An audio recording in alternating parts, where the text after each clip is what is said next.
Debt right now, I think the title should be Debt Injustice, because economic domination by rich countries over poor countries is called the new slavery.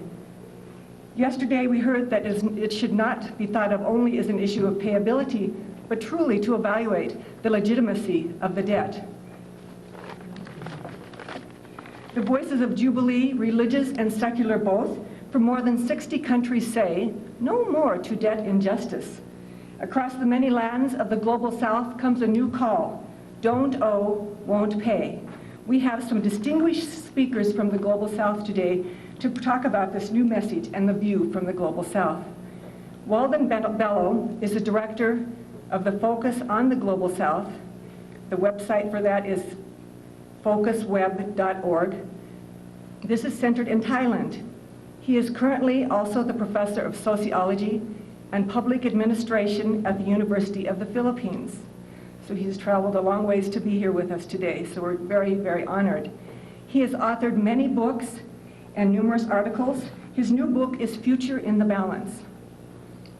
His articles and his books are on Asian economies, political systems, and security issues. He formerly taught at UC Berkeley and was executive director of Food First and is on the board of the International Forum on Globalization. He has brought with him a film called The Next Afghanistan, which is about the Philippines. This will be shown today at 5 o'clock at the theater on the south end of this floor. So let us please welcome Walden Bello.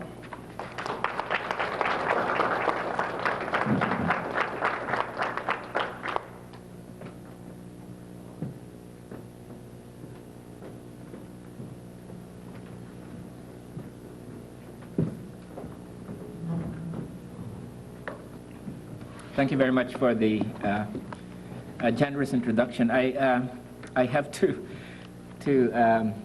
say, though, that in the interest of truth, I did not come all the way from Asia. I've been in the United States for the last 2.5 months, based in Los Angeles, at the University of California at Los Angeles, where I've been teaching for a quarter. So I hate to deflate that image of a trans-Pacific flight, but it just is not true. But I would like to thank the organizers of this very important forum in Missoula. As soon as I got the invitation, I knew that there was no ifs or buts. I would have to be here. And I think it's really great that this is being organized as one of the global responses to what is happening or what will be happening next week in the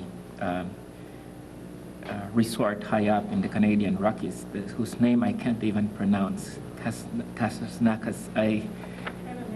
Kananasis. Okay, and Joke and I were trying to figure it out. And I've written it down a couple of times, but it's extremely difficult to pronounce it.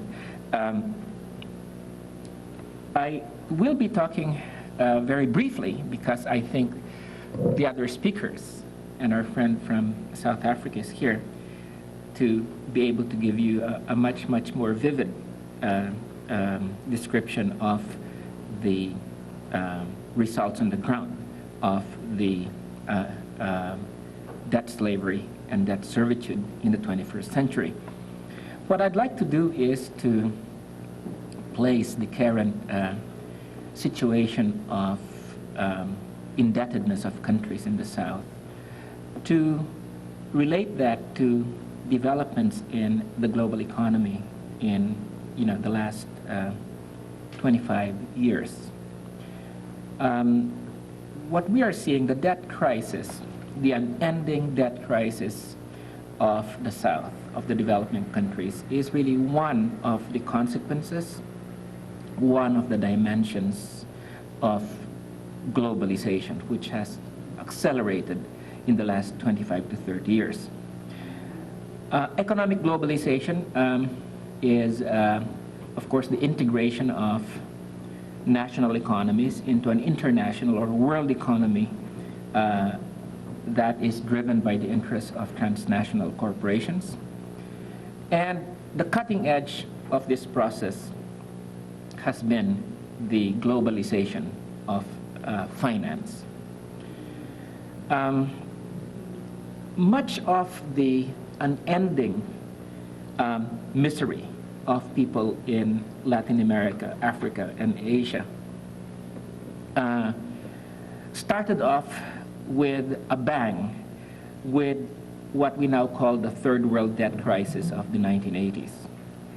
And the third world debt crisis of the 1980s, if you look at it in perspective, was simply the first of about 12 major financial crises which have racked the world over the last 20 to 25 years. I think if there is one major characteristic of the last 25 years in terms of describing the global economy, it has been its accelerated instability and the growing frequency of financial crisis within this system. Now, prior to the 1970s, there was, of course, an interdependent international economy. But I think it is fair to say that there were, of course, a lot of problems before the 1980s, but one might say that national economies did have a certain degree of autonomy from the international economy. And this degree of autonomy was assured by a variety of fairly strong controls over trade, which were imposed via tariffs as well as quotas, and very strong controls on capital flows. And these controls were not only characteristic of our economies in the South, but these controls were also very much characteristic of most of the economies in the North, including that of Europe, particularly those of controls over capital. Now, with such controls over trade and finance, countries could put as the priority of their economic objectives development. And trade and finance, trade and financial flows, trade and financial policies were in fact subordinated in many of our countries in the South to the overriding goal of development. Now, of course, there was not one model of development. There was a Marxist model. There was the national capitalist models. There were a variety of models of development. But what characterized that period then was that there was a certain space within the world economy in which countries could in fact follow divergent strategies of development. That space, incidentally, is no longer there. Right now, the big achievement, as it were, of the northern elites over the last 25 years has been to remove the space for any divergence in the way we countries in the South can move in terms of pursuing our development. There is only one model at this point. That is the model of structural adjustment, and if you don't fit that model, you're lost in the world economy. I mean, that's the way that things have been framed. But looking back at the 1960s and 70s, of course, it was not a perfect period. Our national economies were dominated by elites allied to the West. Nevertheless, I think we can say that compared to the record of the last 25 years, there was development that took place then. It is now said to be the golden age of growth. This was said to be the golden age of manufacturing in third world countries. You had in the South at that point an average of about 4 to 6% per annum growth occurring in the economy during that period. Again, we should not idealize this period, but nevertheless, I think one can say that there was some degree of development, some degree of growth, which was propelled within economies that had relatively, compared to now, strong controls over the disposition, the flow, the entry of commodities and capital. Now, in the first two post-war decades, the corporations in the North, particularly the corporations in the United States, busy at rebuilding themselves after the war, busy at repenetrating and reconsolidating their hold over the national economies, accepted what we now call the so-called Keynesian consensus, whereby there was a strong degree of state intervention in the economies, whether in the North or the South. By the late 70s, that sort of consensus was gone. In the United States, of course, it was seen that regulations and all sorts of state interventions in the economy were seen as obstructions to the growth of profitability. And in other countries and in the South, tariffs and capital controls were now seen as restricting the growth of the profitability of transnational corporations that needed external markets, whether trade markets or commodity markets or capital markets. There was this tremendous need for corporate expansion that began to be felt. And this was the first stages of globalization, corporate-driven globalization that was beginning to make itself a very important force at that point in time. Now, the financial penetration of the South was opened up in the 1970s. At that time, in the 1970s, there was the recycling of the money from the OPEC countries that had made a bonanza out of oil. This was a time when so much of that money that was made from oil was recycled into the coffers of Western banks. This was a time of relative recession in the United States and in the North. This was a time of relatively low interest rates.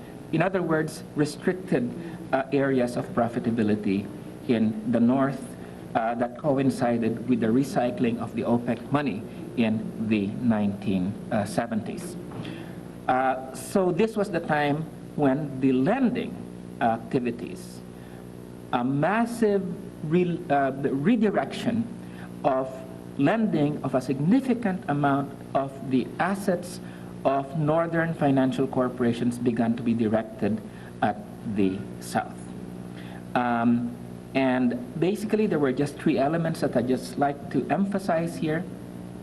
One is that when we talk about the relending, the flow of capital to the South in the 1970s, this was, I would contend, a supply-driven phenomenon. This was not so much a demand-driven one, although in the press at the times and later afterwards, the picture was of this third world countries that were knocking at the doors of the corporations and the financial corporations seeking loans. Of course, there was some of that, but I think it is fair to say now that this was really a supply-driven phenomenon.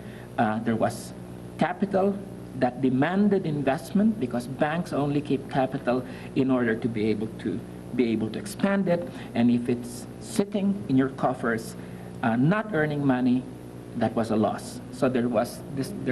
Therefore, I guess the first thing that I would just like to emphasize about the third world debt crisis is that it was a supply-driven crisis. The second thing is, in terms of the flow of capital to the South, This was a discriminating process in which most of that capital, in fact, flowed to those countries that were seen as quote-unquote stable. And those countries that were seen as stable were also those that were oftentimes presidential or military dictatorships. In other words, the stability of the graveyard was seen to be equivalent to economic stability. So that the biggest creditors or the biggest debtors that emerged during this process were countries like Brazil, the Philippines, Indonesia, Zaire.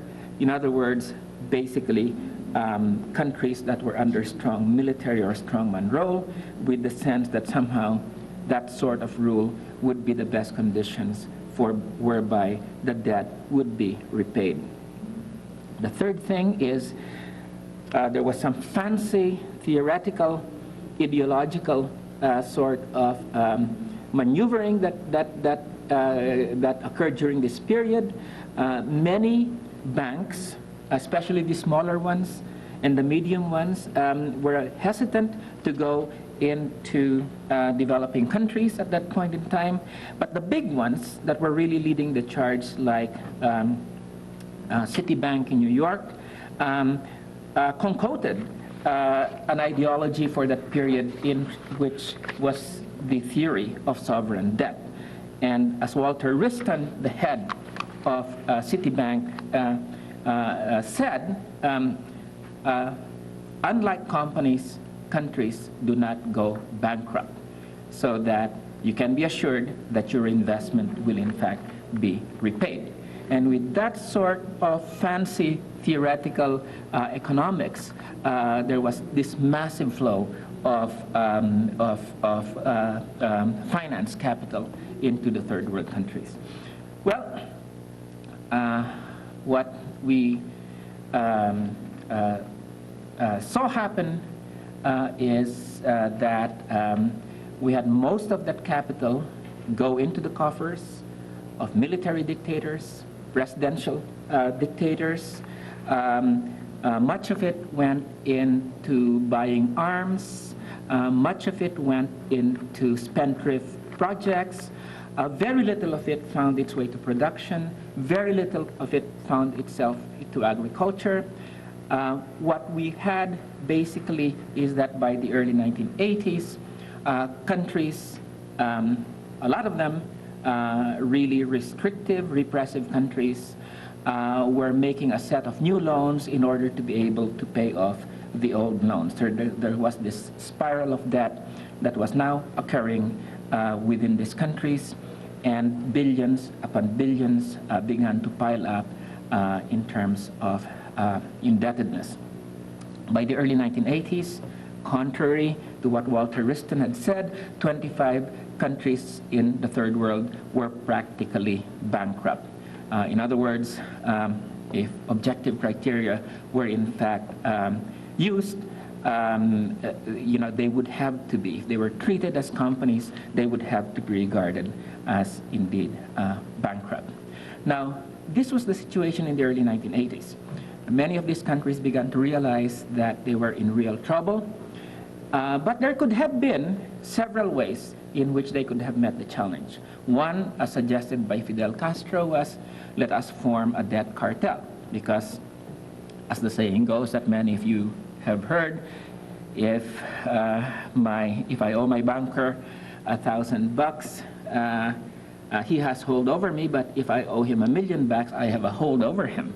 So basically, a number of countries, a number of people began to say, well, we need to get together to be able to oppose the terms of the cartel of bankers. Unfortunately, of course, as Kevin said yesterday, many of our elites were very much scared to do this, because in many ways they were very much tied to the North and to the banks, and they basically caved in. While our countries refused to hang together, and as a result we began to hang separately, the debtors or the creditors hang together. and the creditors hang together behind the International Monetary Fund. Basically, in country after country, the IMF was able to create a united front, and that would impose a common set of conditions on each of these different countries. So while the debtors were disorganized, the creditors became organized behind the IMF. So basically, we then had the emergence of a new era, and that era was ushered in with the program of structural adjustment that was imposed on these borrowers who had now gone into debt. Basically, what was this structural adjustment process? And I just want to go quickly through this because this has been touched on, or is being touched on in other seminars. First of all, this was a process in which multi-billion-dollar loans were made available to third world governments like Brazil, like Venezuela, like the Philippines, to basically allow them to pay off their debt to their creditors, to meet the payments that were coming due. So these were rescue programs, not for countries, although they were billed as rescue programs for countries, but they were rescue programs for the creditors. In fact, it became so scandalous that really the money would not even physically reach the third world countries. They would just be transferred from one account to another in New York. So none of that money ever reached the developing countries. It was merely switched from one account to another account to another account. Basically, what we had was a massive rescue program for the irresponsible lenders from the United States, from Japan, and from Europe that had recycled the OPEC money in their search for profitability to countries that could not repay. The second thing is that these loans were made on condition that countries would undertake structural reform. Now, of course, this word called reform or structural reform sounds good, but basically what it meant was that you dismantle the sort of mechanisms protecting your trade and protecting your control over capital. Basically, all these mechanisms that went under this rubric of state-assisted capitalism, they had to give way, and there had to be a massive reorientation along free market lines. And as we all know, there were three prongs to this reorientation: radical liberalization of trade, get those tariffs down, kick off those quotas, deregulation, stop all this and lift all of this government rules that were imposed on services, agriculture, and trade, and privatization, get the hell out of the economy. That was the state. Get the state out of production, get the state out of the economy. And this was the one-size-fits-all model that was imposed on over 70 third-world countries. And when you include the transition economies, about 90 countries between 1980 and 1995 were given this same sort of model. I mean, if you think that the Marxists were doctrinal, think about the IMF and the World Bank. Structural adjustment was real one doctrine. Okay, so it was cultural diversity, economic diversity. It didn't matter. What was important was the theory said it will work, and by God, it will work if you, in fact, restructure your economies along this line. There was no escape for all of us, for many of us.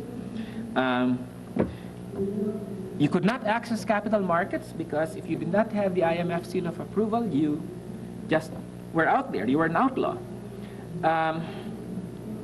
You could not get bilateral aid because the Western countries were working very closely with the IMF and the U.S. Treasury Department, and bilateral aid and multilateral aid would in fact be used to in fact discipline you if you did not accept the terms of structural adjustment. Okay, so we then had the what came to be known as the lost decade. Now, what was the characteristics of this lost decade? And we can maybe talk about some of the other speakers will probably also flesh this out. Basically, the lost decade in Latin America and in Africa were basically zero growth for a whole decade, an average of zero growth, no growth, a dramatic rise in people living in poverty throughout Latin America and Africa, and rapid rise in inequality. For instance, in Chile and Mexico, in just about 8 years, people living, the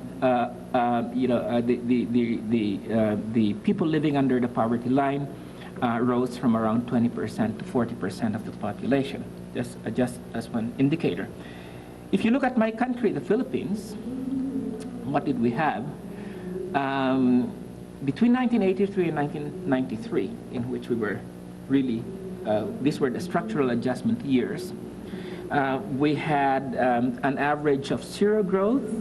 We had 40% of our budget reserved simply for paying off the national debt. We had 5 to 10% of our gross domestic product each year siphoned off from the country for debt repayment.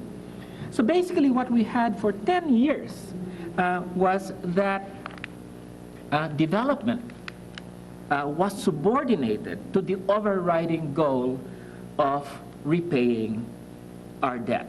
I mean, that's really what the Philippines is, a microcosm of what happened elsewhere.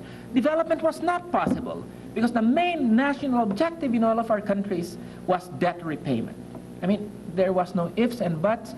That was the overriding that was the overriding goal. And if that's the overriding goal, it's not surprising that the Philippines became the sick man of Asia. I mean, all these American economists and everybody would tell the Philippines, oh, by God, you guys are not, you're the sick man of Asia. You're the sick economy of Asia. You're not like the other economies. And of course, I mean, what else can happen to you except get sick if you were, in fact, given this medicine? I mean, this wasn't medicine. This was poison. That was being rammed down our throats. Okay. That was the situation in Africa and Latin America. But there was one exception in the world economy where this was not happening, and that was in East Asia. Very interestingly, what was happening in East Asia was 6 to 10% rates of growth a year. A number of countries where the income distribution was relatively equal. These were countries that were building up their national markets, but at the same time, very much export economies. Let me just say here that, yes. You want? Sure. Okay. Let me just say here that why was East Asia different from Africa and Latin America? Because East Asia basically followed a very different route to development. It was protectionist, it was mercantilist, it used the international economy in order to build up the national economies. And this, of course, it was bringing around high growth rates with the problems, of course, but at the same time, this was not something that the United States liked very much. And so what happened was that the long and short of it is that there was a tremendous effort to open up the economies and the financial sector in the Asian economies.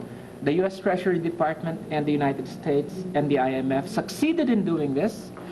$100 billion flowed because of this process into East Asia in 1993 to 1997.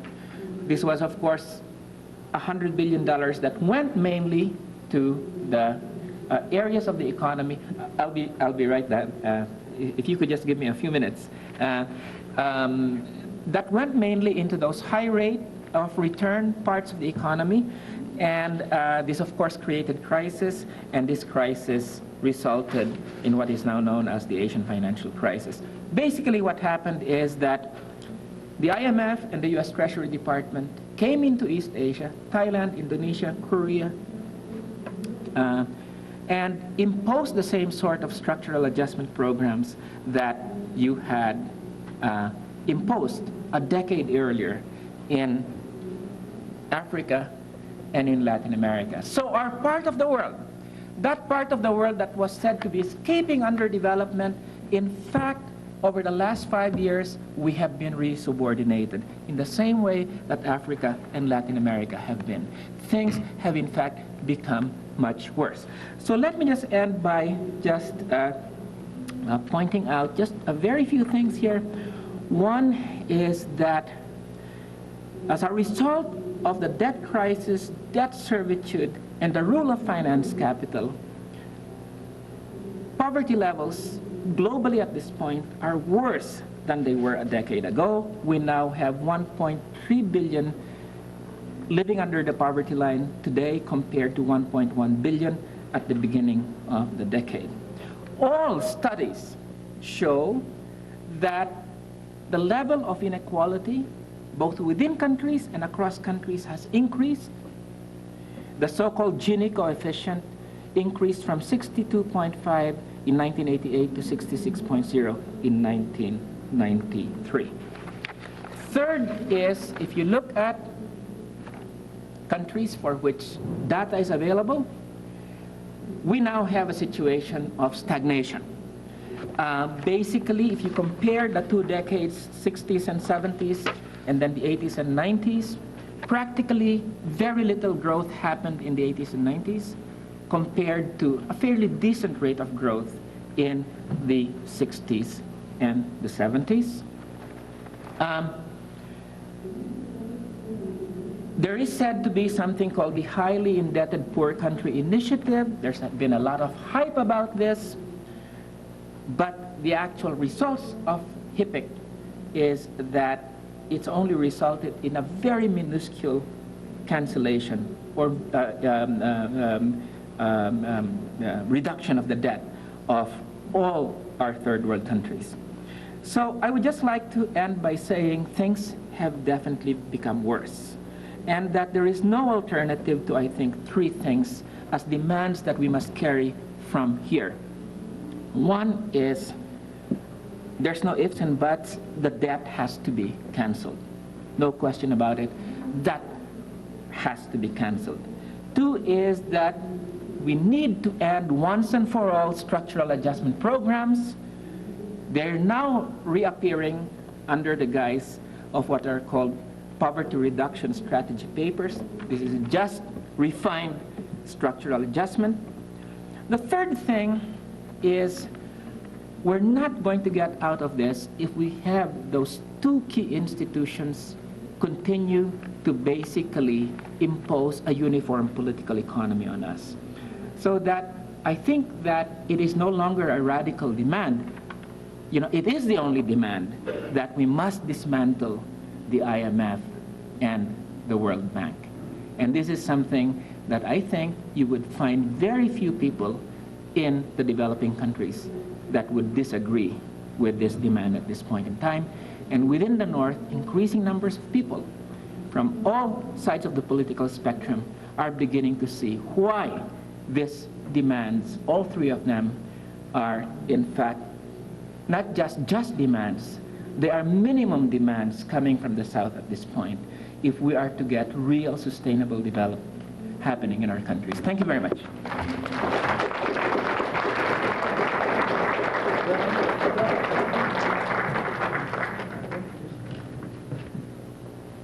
Thank you so much, Walden. I'm sorry that we didn't have more time this morning, but we get to hear more from Walden this evening. He's going to be a keynote in Caras Park at 7. And so thank you for your new insights. We have 3 more wonderful speakers to share their information. The second speaker I want to introduce is Molly Dhlamini from South Africa. And I'm honored to call Molly my friend. And she has so much wisdom, very powerful, succinct messages.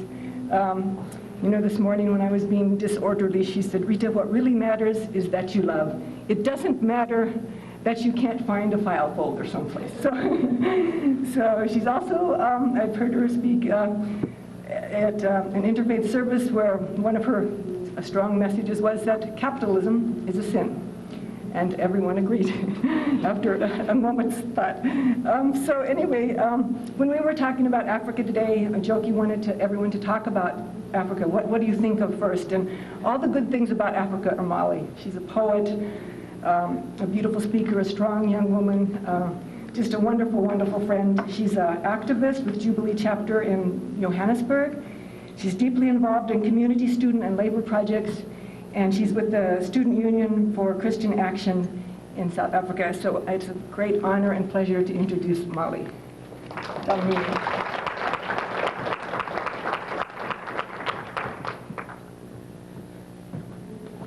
Thank you, Rita.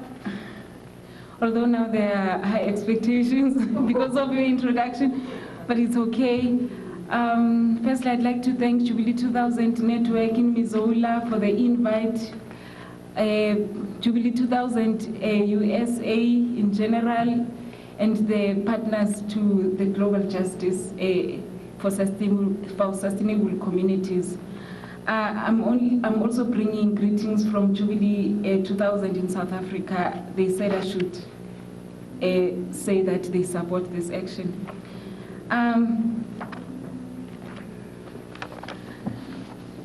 I will talk about debt justice. I will start by just giving a background about Africa, what is happening in terms of statistics, and then talk about a bit about the history of the debt, and then lastly focus on Southern Africa and the debt.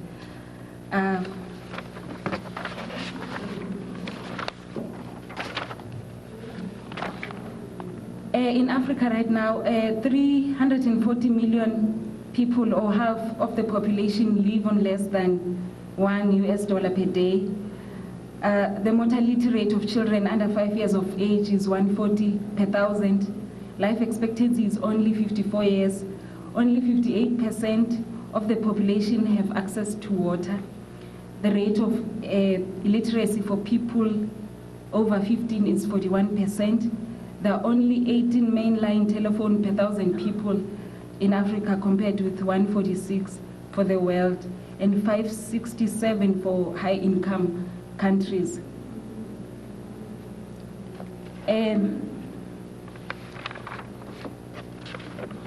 What I'd like to say about the history, I'll just be quick on this because Professor Walden Bello has talked on this.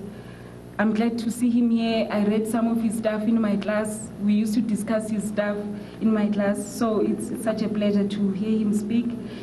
We know in 1960s, the US dollar began to lose value, and then it was bad news for the major oil producing countries whose oil was priced in dollars. And they had to pay more now in order to export. And then in 1973, to protect their interest and in relation to the West's support of Israel, these Middle East countries limited oil production, which resulted in a price increase of more than 400%. High inflation was the result in the West. But the OPEC countries made massive profits. They deposited many sums of money in the Western commercial banks. Then the problem began.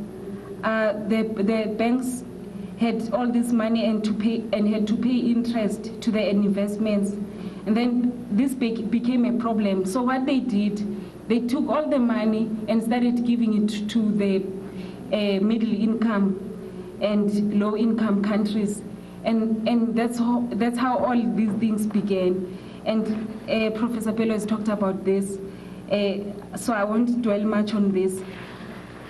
And then coming to Southern Africa and the debt. I'll just limit myself to the Southern African countries because those are the countries that one has had an opportunity of being able to study. In Southern Africa, most of the debt that people owe, it's an odious debt. According to the international law, any debt that you incurred and that was not used for to benefit the people of the countries is supposed to be an odious debt because because it was not used to benefit the peoples of the country, and also accountability must come from the creditors because it's also the creditors' duty to make sure that the money is used properly. So what has happened is in countries like Angola, they had to fight and protect themselves against apartheid because what happened was the South African government, the apartheid regime, destabilized the whole region, the whole of southern region. It destabilized Angola, Zimbabwe, Mozambique. So most of the debt that was incurred by those countries was because of the apartheid government, and it was because those governments were trying to fight hard to support those who were fighting for the liberation struggle in South Africa. So that is why we're arguing that this is an odious debt and this debt should be forgiven.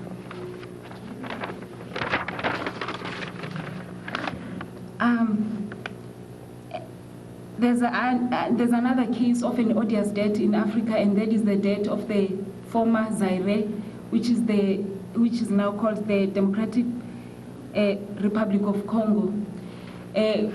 Mobutu Sese Seko, the president at that time, borrowed monies from the World Bank, and he got this money even if they knew that he was not going to use the money for the benefit of the population in his country.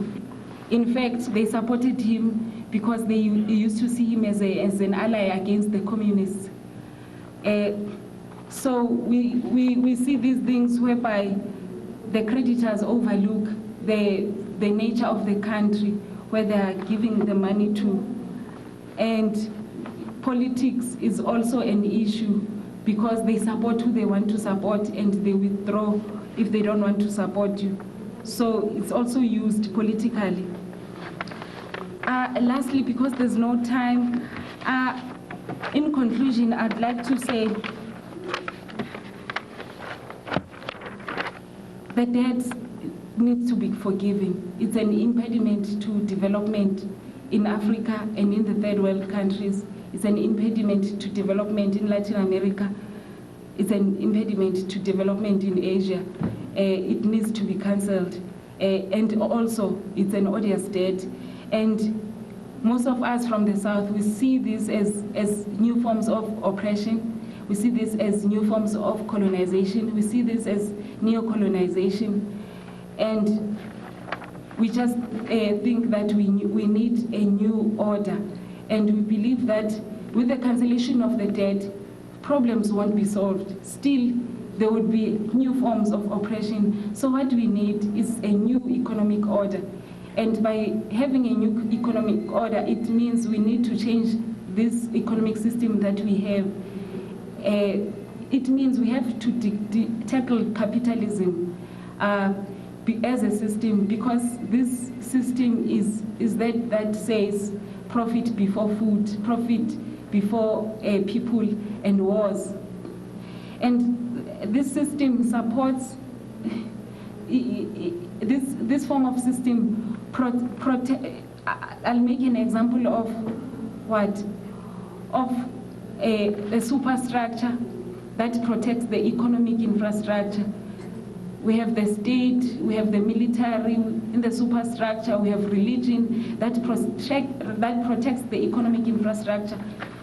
And in this capitalism, we won't get anywhere, and I think people need to start coming up with alternatives. We really need to change the system in its totality in order to go forward. Thank you.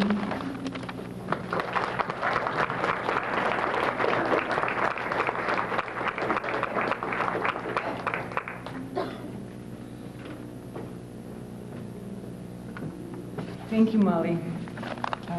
You can see Molly can put a lot of information, powerful information, into a very short space, and and it gives you a lot of things, important things to think about. Molly will be speaking again and delivering a poem that she wrote, perhaps tonight and also tomorrow. So we will hear from Molly. And this afternoon, there's going to be a continuation in the workshops, and Molly will be there as well as Marie Clarke and some of our other speakers. I would like to now introduce Marie Clarke. She's the Jubilee USA National Coordinator, and I was also very lucky to meet Marie on other terms, and now can call Marie a friend as well. I went on a study tour to Nicaragua with Marie, where the issues were debt, trade, and aid, and it was a very powerful way to learn about the issues and see what's truly happening within a poor country. So it was a very powerful experience led by a very wonderful woman, a young woman who is totally committed to debt cancellation and getting the people of the world, but especially in the United States, to understand how we, our role in debt cancellation. So I'm very honored to invite Marie to come to the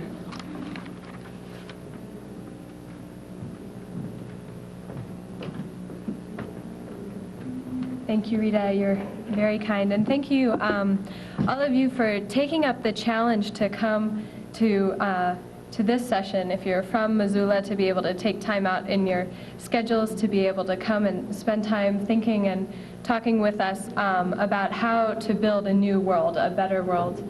And if you're from far, for taking the time to come this distance to this beautiful, God-blessed space with these mountains that are so inspiring. And so I'm going to be very brief to ensure that there's still time for, I think, a very important message to be given by my colleague Aaron on export credit agencies, and also so that we can maybe finish on time and stand with the women in black on the bridge. And since I come to you not as someone from the Global South, as much as I have spent time in solidarity with my brothers and sisters around the world, you can see I'm from here, from the US. And so instead to say, how do we translate what we've heard today from Walden and from Molly, and what we've heard yesterday as well from Joki and from others, into action here in the United States? How do we take the stories, the images that have been tickling our mind about the reality of debt, about the reality of the global, international global architecture, and turn that into an everyday life change here in the US, turn that into messages that spur us into action here in the United States? And how do we make sure that we don't turn away from what has been described as the new form of slavery? Now, think about what that means. When we look back on our history, and when we look back on the slave trade here in this country, I think it's very easy for us to think, well, now I would not have, stood aside and watched this happen. I would not have separated myself from this reality, which was so economically beneficial to my country. I would have gone out there. I would have been with the people who are struggling against slavery in this country. I would have stood up. In the Holocaust, I would have stood up. I would be one of those people that would hide someone in my house. I think often we can look at the atrocities in our world and say, because we know that we're good people, I think I would have been different, or I hope that I would have had the courage to be different. Well, we have atrocities going on now. Around this world, we have the experience of slavery, although under a more crafty system, maybe, something that has been hidden from our eyes, or not as obvious to us in our everyday. And now we have an opportunity. All of us here in this room, we have an opportunity to say, I'm going to stand up. I'm going to be different. I'm going to call this as it is and try and take direct action to make change. And so I thank you for answering that call, because you're here, sitting and listening to this and to these stories. And so how do we do that? Not only for those of us in the room who've already taken the first step, but especially for Joe Sixpack out there, who's likes to watch TV and football and have a good Big Mac here and there. How do we internalize the experience of our brothers and our sisters in the South, make it real, make it our own, and then translate that into language that can be understood from other folks? Yesterday, Kevin was sharing with us how we need to be able to tap into self-interest here in the United States and recognize how we too are connected in with this, because it's not only about compassion, suffering with our friends around the world and turning that into action, but really this is about justice, about recognizing that structural adjustment is not only in Asia, Latin America, and Africa, even though that's where its most dire effects can be felt and seen, but it's starting here too. It's not been all that long since California had gone through the process of privatizing their electricity, and we got to hear news stories about blackouts and brownouts and price hikes. You might be surprised to hear that in New Jersey and in Maryland, the water companies have been sold off to the same French multinational corporation that is buying the water in Nicaragua, in Honduras, in places around the world, which means that the prices of water will no longer be influenced by the people of New Jersey or Maryland, but will be determined by a French multinational corporation. So if that offends you a little bit, let's think about what's going to happen with Missoula's water system, Missoula's electricity. We see it in our schools and our college campuses as janitors step out and say that they're going to challenge the institutions to pay fair and living wages, and we see issues of labor rights abuse here in this country as well. And in DC, where I live right now in the belly of the beast, we can see this in a very clear way when the only public hospital was privatized, DC General. Actually was shut down because it could not be privatized, and so now the only options are private hospitals, which is becoming quite a hardship for the population of DC, which is actually predominantly African American and low income, despite the fact that our Congress and some of the higher rollers of the world live in the suburbs of this city, of the capital of this nation. So I think we can easily connect it in to our own experience, so that when we hear the stories of people around the world, we can think about that those might be our stories sooner than later, and that it's time that we start to come and join together in solidarity. Kevin last night, for those of you who were there, drew the two triangles and talked about grassroots meeting, the base of the world meeting and being in solidarity with one another, and how that was going to be more powerful than the elites and their solidarity relationship, as Walden was describing, consolidated in the IMF and the World Bank and the group of 8 wealthiest nations. So I think it's really important for us to be able to enter into this and take on the stories and make them our own, because they will be sooner or later if we don't come up and stand up and say, this is the time to make change. And I think we need to recognize that we need to say that this cannot happen in our name, because it is. We are the largest shareholder of the institutions that like to push this forward. Our export credit agencies, as Aaron will describe to you a little bit later, are actively producing more debt that will be owed to the United States, more bilateral debt that we will then try and claim. Our taxpayer dollars are still being lent for failed projects, and you'll get to hear more about that in a little bit. So we have an opportunity to be able to speak out and say, not in our name. We can call for an audit and say, I want to know where my tax dollars went. How were they spent? Who are they lent to? What condition? How do we change this reality? And do this in a way that can build a better world, where maybe we can change the comfort levels so that we might all live in comfort instead of some of us living in extreme luxury and others being forced to carry, as I see in Nicaragua often, big heavy coolers on their backs to sell Cokes and Sprites to passerbys in the middle of the roads. In fact, there's one man that really made an impression on me when he was carrying his heavy load of goods to sell to cars in the sort of dusty and hot streets of Managua, and his packet, his cooler kind of thing that he was holding this in, said on it, "Mi esperanza," this is my hope. His hope is in selling Cokes. So how do we turn this around? How do we build a better world where a person like Jonah, who I met one time in Senegal, who was forced to make a decision about his antiretroviral,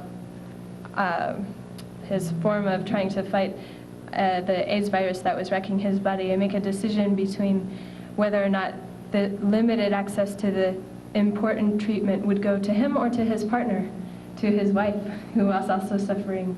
Can you imagine trying to make a decision like that? A decision about life or death for yourself or for your loved one, for your closest partner? You know, this is not okay. This is not acceptable. And we have an option to be able to build that better world by taking some really direct action to say this cannot happen any longer in our name. But there's a very important key to this action, and it's beyond joining Jubilee USA Network, which I hope you will all do, or 50 Years is Enough, another incredible space for action, or global exchange, or some of these spaces. And there's Jubilee Missoula here right in your own hometown. It's beyond that. It's a mode to which we make this change, and that is in solidarity with the South. We can do nothing to build our global justice movement here in the United States in isolation of the messages that we hear from our brothers and our sisters around the world. We need to build up this partnership internationally. We need to be very careful that our political analysis here is influenced by the political analysis of people around the world, like Walden Bello, that we be able to take his wisdom and be able to make sure that that is pushed forward. So that when you get active, as you get involved in looking at what are spaces to make change, and maybe Jubilee comes to you with a bill and says, this legislation in Congress is really going to make a change, I want you to challenge me on that. Did we hear about it from our friends in the South? How do they feel about that legislation? Is that going to really make the type of change that we want? Because it's easy to go through a process of making change and make a lot of compromises. So when we make compromises, we want to make sure that we make them in the full partnership and solidarity with our friends in the South. So I encourage you to take action, but always to take it, holding in your heart some of the stories you hear this weekend. Travel if you can, save your pennies, go to some of these places and meet the people and get a sense of what's really happening, and carry those hearts and those souls with you in your activism here so that they can continually nourish you.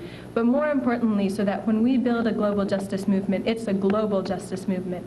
It's not only a movement here in the US, but one that is really grounded in the roots of our Southern partners. So that's how I impeach you. And a really direct way that you can get active and save your pennies is to be able to travel to DC and join us at the annual meetings of the World Bank and the IMF to bring a strong presence from around the world to rally. And we will have teach-in tours that 50 Years and Jubilee and some of the other great groups are pushing around with our friends from the South who will be going all over. So if you're interested in teach-in tours coming to your space, then please come and let me know about that so we can ensure that that happens. But then come to DC for the culmination of those tours and to be able to come out and say to the institutions themselves, not in my name. I'm sure I have taken too much time at this point, so I'm going to leave you with a quote from Romero, who is sort of a partner. His words kind of are central in my space of centering into this work, because he too calls us to solidarity and asks us not to forget the experience of the poor. And so first he's speaking about his own experience of faith and conversion, and if you're interested in learning how to capture sort of scripture as a mode to transport us into prophetic action, then you can come to a workshop with Molly and myself later on this weekend, or I guess it's this afternoon. But Romero says, one begins to experience faith and conversion when one has the heart of the poor, when one knows that financial capital, political influence, and power are worthless, and that without God, we are nothing. So for those of you of conscience that come to this work, perhaps without the solidarity, the connection with people, we are nothing. And then this is his call to action, and I call it to you with Romero's words. You are the ones who bring the photograph of our people to the world. Help them understand our situation so that they might offer us their solidarity. Don't forget that we are people. We are dying, we are fleeing, and we are taking refuge in the mountains. Thank you. I will let Marie know that we have privatized electricity in Montana, and we are seeing some terrible effects of that, including layoffs of some of our industries. So we are seeing structural adjustment and filling it in Montana. Marie is the person who let me know about someone else who's going to speak with us. I'm so happy to have the pleasure of having met and enjoyed his company for a while now, Aaron Goldzimer. We've communicated a lot by email, so that was also nice. He was traveling during the time, and he works with environmental defense, which promotes environmental reforms in international financial institutions with a major focus on export credit agencies. And Marie was saying you have to have Aaron come because this export credit agencies is very important to understand them for the total picture of what we're working on for economic justice rather than economic domination. And so I'm very happy to be able to also introduce Aaron Goldzimer.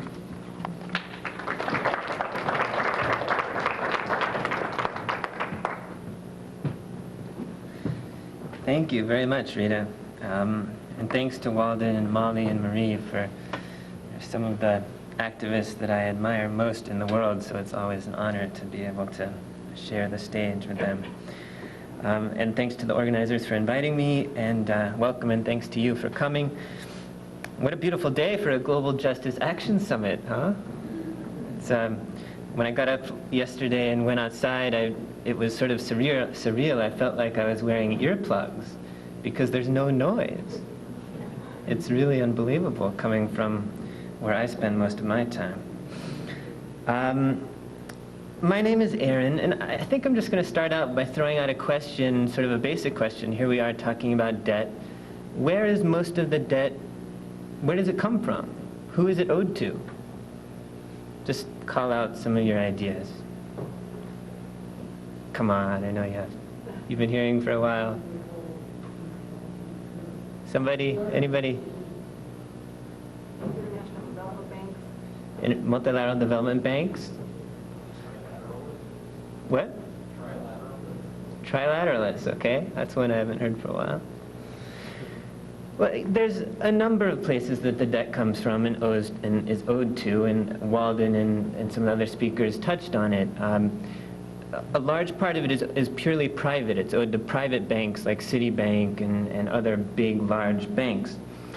But of the debt that's owed to northern governments, of the debt that's owed to you and me, of the debt that's owed to northern governmental institutions, in reality northern governmental institutions like the World Bank and IMF, according to the IMF, roughly half of that debt, half of the debt that's owed to official creditors is owed to export credit agencies, or is due to export credit agencies. And that's roughly double what's owed to the World Bank, and roughly 6 times what's owed to the IMF. So what is all this debt for? And I think, like Marie said, I can't claim to be from the South, although I've spent a fair amount of time there. But I think, nevertheless, it is important to get real specific and talk about some of the real extreme environmental and social impacts that have resulted from this debt. And it's not only the measures that have been taken to try and pay back the debt, but it's the very activities that the debt was lent for. And so let me just give you a few examples of projects that were financed, that were backed by export credit agencies. China's Three Gorges Dam. How many of you have heard of it? Several. Maybe the biggest and most controversial construction project on the planet today. In addition to massive pollution and public health problems that many experts are predicting, some experts have estimated a 1 in 1,000 chance of a dam break. And that's not even including the possibility of terrorist or a military attempt to burst the dam. And this is China. It's very heavily populated. If that dam broke, tens of millions of people living below the dam would be threatened. And right now, as we speak, between 1 and 2 million people are being forcibly evicted from their homes. These are often places where people have lived for centuries, their ancestors going back, to make way for this reservoir. How many people live in Montana? 85,000. In Montana? Oh, sorry. Less than 1 million. So we're talking about a couple Montanas worth of people being told to get up and move. Now the World Bank, as bad as it is, this was way too controversial for it to loan to. It sort of discreetly told China not to even bother asking it for financing because of the social and environmental controversies surrounding the dam. But export credit agencies, which are agencies of the same governments that control the World Bank and aid agencies and the IMF and everybody else, stepped right in with hundreds of millions of dollars of financing for this dam. I think so far probably close to $1.5 billion. A few more examples. Turkey's planned Ilısu Dam, which several ECAs, export credit agencies, have considered, and some are still considering. It would forcibly displace about 80,000 ethnic Kurds. And if you're familiar with the situation in Turkey, there's essentially an undeclared war of the Turkish government against its Kurdish population. And many people see this dam as essentially an ethnic cleansing operation.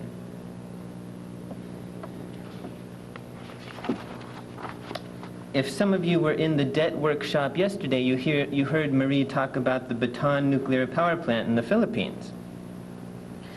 At the time, it was the largest and most expensive project in the Philippines' history. It's never become operational, in part because it's built on earthquake fault lines, and there's a lot of corruption and other irregularities associated with the dam. Well, the Export-Import Bank of the United States, which is the primary ECA of the United States, loaned and guaranteed more than $650 million for this project in 1976. In fact, it really spearheaded the discussions with the Philippine government that led to the Philippine government giving this project to a U.S. firm. The plant has never become operational, as I said, yet the Philippines is still, to this day, paying it off. The loan was in 1976. And according to the current schedule, it will continue paying it off till 2018. These are just a few examples. The list is endless. The Terry Dam in India, which Germany's ECA just recently approved. Chancellor Schrader went over and sort of did a handshake with the Prime Minister of India, giving him the financing. It's going to displace 100,000 people, and there's been large-scale protests in India. They've sent written pleas to Chancellor Schrader to please not finance the project, and he ignored them. And that project actually, Newsweek reported last September that, citing Research and Science, it said, quote, it hasn't been built to withstand earthquakes. If the Terry Dam broke, it could kill 10 million people. The Zipingpu Dam in China, the Camasía project in Peru, these are just some of the worst current examples happening right now. So when most people think of these kinds of large projects in developing countries, they think of the World Bank or other multilateral development banks. But in fact, it's incomparable the extent to which these things are being financed by export credit agencies rather than these other institutions, although the World Bank is financing some very bad projects. So when we talk about these large infrastructure and resource extraction projects in developing countries, mines, dams, oil development, nuclear power plants,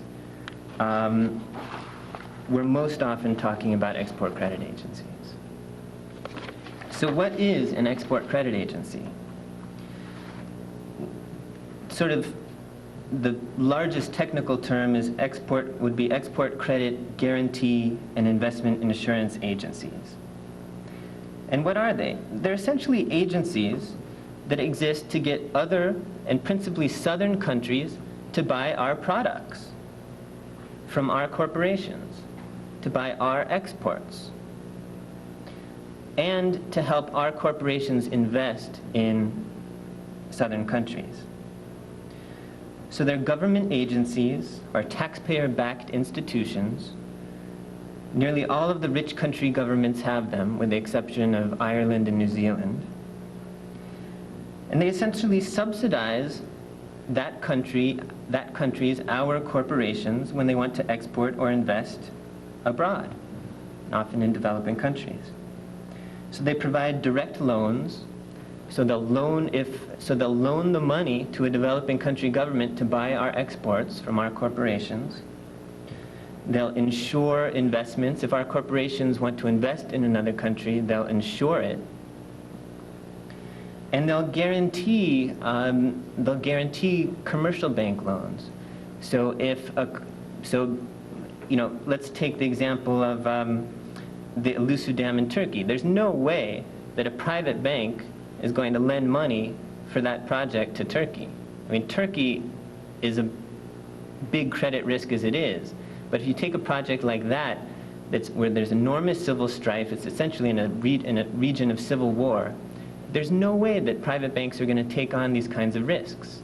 So essentially, you and I, the taxpayers, are doing it for them. And so one way that happens is that a private bank will loan the money, and then an export credit agency will guarantee it. Will guarantee that if they don't get paid back by Turkey, you and I will pay them back.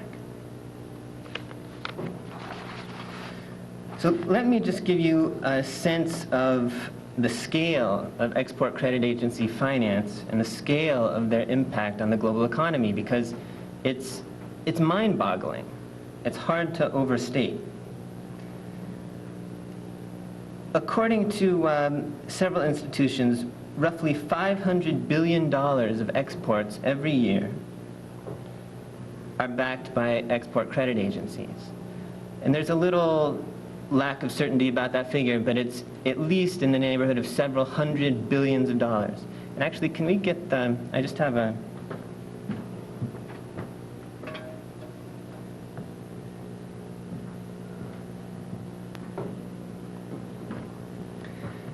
little slide here.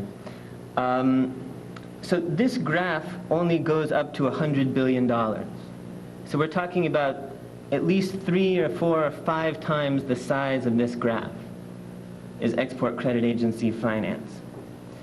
Now, the amount of that goes to these large projects in developing countries that can have really extreme environmental and social impacts, that is maybe a minimum around this $55 billion figure. Could be higher, could be between $55 and $110 billion a year. Now again, just for purposes of comparison, compare this to the World Bank. It does in the neighborhood of $20 billion a year.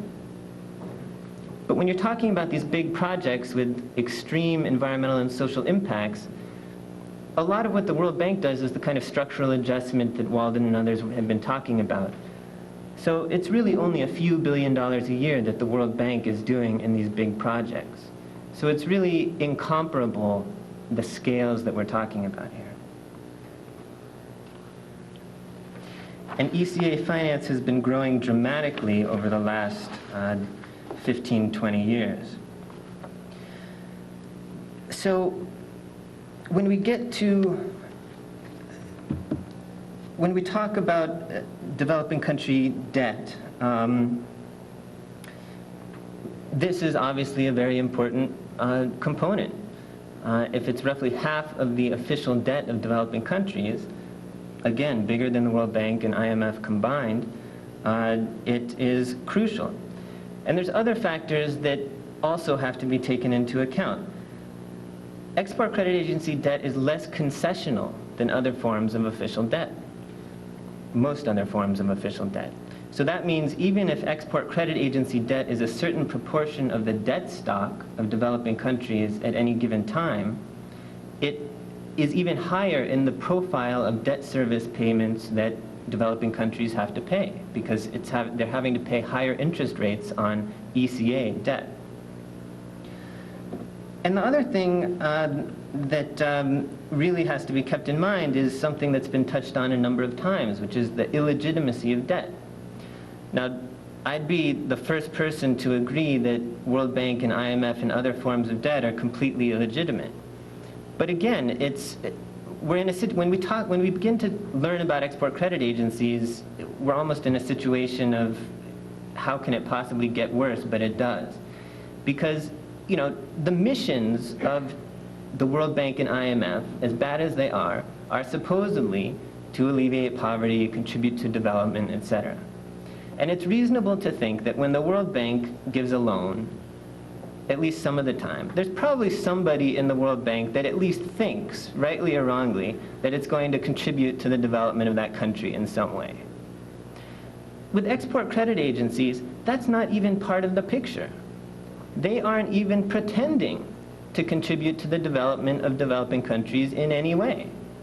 Their sole purpose and their sole reason for being is to increase and subsidize our corporations' exports. Impacts in developing countries, debt for developing countries, they don't even look. Okay? And just to get a little, just so that we know the kinds of ways that this debt accrues, as I mentioned, ECAs lend directly to developing country governments so that they can buy our exports. They also guarantee loans. You know, if a private bank is going to loan to a developing country government to buy our exports, the ECA will guarantee that. Otherwise, the private bank wouldn't do it. They also, very interestingly, oftentimes insist on counter guarantees from poor countries. So that even if it's a purely private sector transaction, let's say a corporation in the north wants to give a loan, wants to sell something to a corporation or a business or somebody in the south. This is a purely private transaction, no government's involved. Well, the corporation in the north can get a loan, loan or a guarantee from the export credit agency in the north. So let's say, you know, that the corporation in the north wants to get a loan from a bank in the north so that will go to the corporation in the south. The corporation in the south will buy the exports from the north. The export credit agency will guarantee that. So now a purely private transaction has turned into a public, our public governments absorbing that risk, okay? But here's where it gets even worse. This is a private debtor in the southern country, but oftentimes the export credit agency of the northern country will insist that the developing country government give a counter guarantee, so that now we pay the northern corporation if it doesn't get paid back, right? But then we insist that the developing country government also guarantee it. So then if the private corporation in the south doesn't pay, it turns into a debt of the developing country government.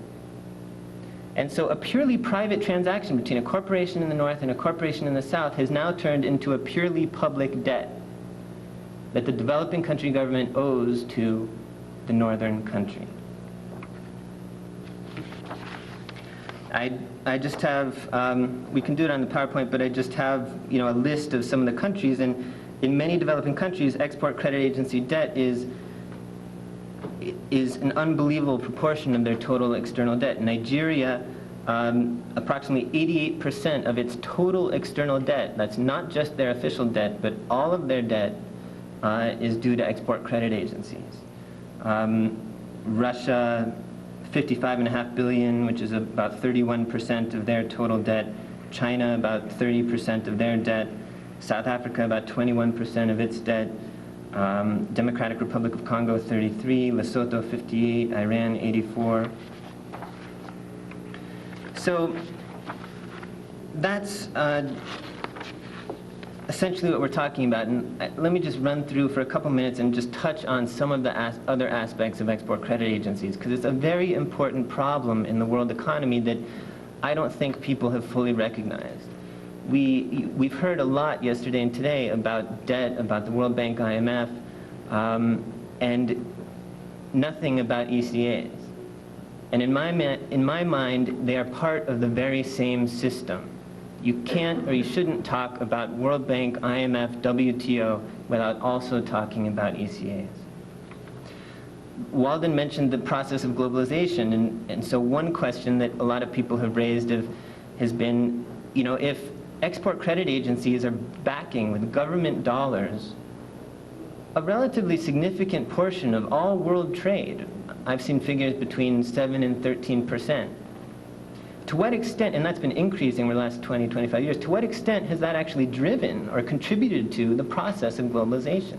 And particularly when you're talking about these big projects in developing countries, ECAs are really playing a very primary role. And so when you talk about globalization, it's very interesting to think about the role that ECAs have played in driving the increasing trade and capital flows that we've seen. Moral hazard. This is a very, very important concept. Moral hazard is the term for what happens when an actor does not bear the full risk of their activity.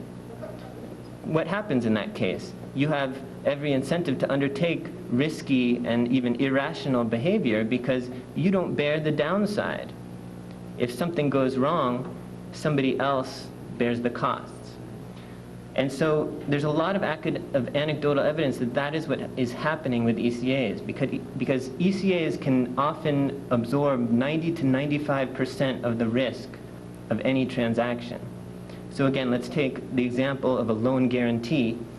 A private bank will make a loan to a developing country government for a project to buy exports from our country. The ECA can absorb 95% of that risk, which means that if the bank does not get paid back, they only lose 5% of that money. So what incentive do they have to do any due diligence, to do any risk assessment, to actually check what the chances are that they'll get paid back or not? They don't have a lot of incentive. So it's a very interesting problem, and we have anecdotal evidence that in a lot of banks, you know, people in banks say, well, hey, if an export credit is involved, I don't even have to look, you know, because there's no skin off my back if something goes wrong. And we've also seen cases, particularly there's a very extreme example in Indonesia where their pulp and paper industry essentially went from nothing within a few years. About $10 to $15 billion were invested. Now it's one of the biggest pulp and paper industries in the world. Well, a lot of that was private finance, but nobody seemed to figure out that there was no legal wood supply to feed those huge paper and pulp mills. So now what's happening is that those corporations are bankrupt, but they're still operating. They're operating at full capacity to try and pay back their loans, and they're essentially liquidating the native forests of Indonesia, essentially just vacuuming them to fill these are some of the biggest paper and pulp mills in the world. And so that many researchers have said that that's an example of the kind of moral hazard problem where the investors didn't bother looking about whether there was a legal wood supply. Global warming, very interesting. The Institute of Policy Studies calculated that, again, because since ECAs are involved in so many of these large projects in developing countries, a lot of these projects are power plants burning emissions of greenhouse gases and so forth. And they're also the extraction of fossil fuels, oil development and pipelines that are bringing oil to us for us to burn. And so the Institute of Policy Studies calculated that just the ECAs of the United States, that's one country's ECAs, between 1992 and 1998, so in 6 or 7 years, the projects that they financed in developing countries, over their lifetimes, these projects will have greenhouse gas emissions equal to an entire year of global emissions. So ECAs are playing a huge role in global warming. And it points out the hypocrisy of the Kyoto Protocol debate because, you know, the Bush administration in the US is one of its primary reasons for not signing on to the Kyoto Protocol is because developing countries aren't required to reduce their emissions. So we're saying we're not going to do anything about global warming or sign on to Kyoto because it doesn't do anything about developing countries. Meanwhile, we're financing directly the future horizon of emissions, of greenhouse gas emissions in developing countries. And the same thing on the European side. They say, oh, we want to do something about global warming, we're in favor of Kyoto, but they're doing the same thing. I mean, it's sort of, the more you learn about ECAs, it sort of becomes surreal. Arms exports. Many ECAs, a large portion of their portfolios is for arms exports. So again, as bad as the World Bank is, I don't know of it ever having lent for arms. But for example, the Export Credit Agency of the United Kingdom of England, in many years, about half of its portfolio has gone towards exports of arms. In France, it has been from 20% to a third, I've seen. So a large percentage of these exports that export credit agencies are financing are actually arms.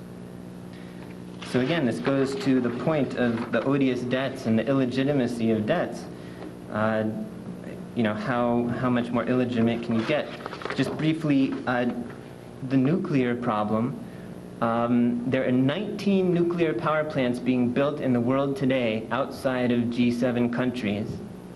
14 of them are being backed by the export credit agencies of the G7 countries. So in most Western countries, you haven't had a nuclear power plant being built in at least 20 years. But what has happened? The nuclear industries of Western countries have almost single-handedly been kept alive by export credit agencies financing the export of nuclear power plants to developing countries. Just briefly point out that, you know, it sort of goes with what I've said, but, you know, the World Bank and the other development banks and the aid agencies, as bad as they have been, because of the activism over the last 10 or 20 years, they've adopted a certain amount of sort of environmental policies and standards and social reforms and policies and that kind of thing that try to avert the worst social and environmental impacts of their lending. Now, we all know that often that doesn't work, it's not enforced, it's not complied with, the policies are inadequate. But again, export credit agencies, most of them have none of that. So they're loaning much, much, much more money with no social or environmental or development oversight or standards or safeguards or assessment whatsoever. And then before I stop, just let me say something about the export credit agencies of the United States, since that's where we are here. You know, one of the big problems with, obviously from what I've said, you can see that export credit agencies are essentially a major form, a grand scale form of corporate welfare. You know, our biggest corporations want to export and do business in other countries, and we, the taxpayers, are financing it. But, you know, it's sort of insane the level to which that's the case.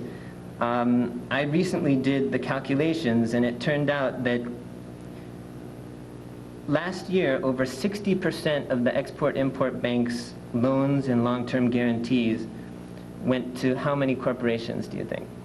You know, there's the Fortune 500, which is the biggest corporations, you know, Fortune 100. Just last year. So over 60% of the loans and long-term guarantees last year went to 3 corporations. Number 1 was Boeing. Number 2 was Brown & Root, which is a subsidiary of Halliburton, which was Vice President Cheney's company before he went to the White House. And I don't recall offhand what number 3 was. Our other export credit agency, OPIC, over 50% of its loans and insurance went to just 5 corporations last year.